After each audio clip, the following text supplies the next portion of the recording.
يوم القيامة. خلي بالك يا صاحبي، يوم القيامة ده يوم فرح وسرور. انا مش عارف الناس خايفة منه ليه. ازاي يوم فرح وسرور؟ تعال اقول لك ازاي، بس صلى على النبي صلى الله عليه وسلم وركز معايا شوية. يوم القيامة يا صاحبي مش يوم رعب ولا يوم خوف ولا يوم مثلا فزع زي ما احنا عارفين او زي ما الناس عارفة.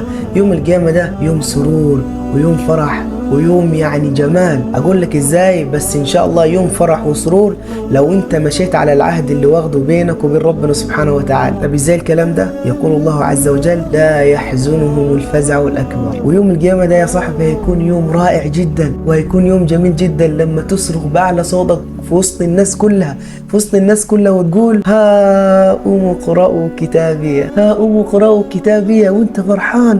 تعالوا اقرأ الكتاب بتاعي. ده بالله عليك ده يوم حزن ويوم خوف. ويوم القيامة ده برضه يا صاحبي هيكون يوم جميل. ليه يوم جميل؟ لما تبعث من قبرك كده وتبص تلاقي الملائكة مستنياك. يقول الله عز وجل: وتتلقاهم الملائكة هذا يومكم الذي كنتم توعدون. وهيكون يوم فرح يا صاحبي ويوم سعيد. ليه؟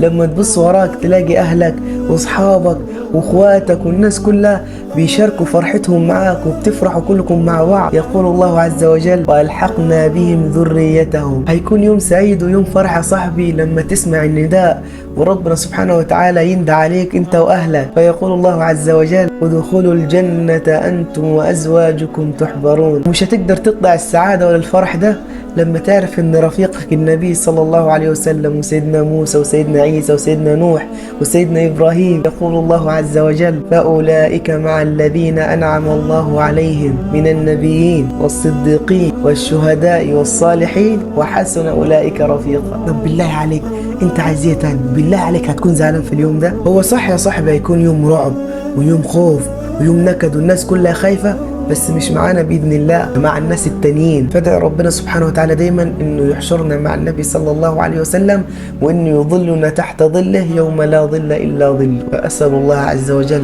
ان يدخلنا الجنة بغير حساب ولا سابقة عذاب. صلوا على النبي.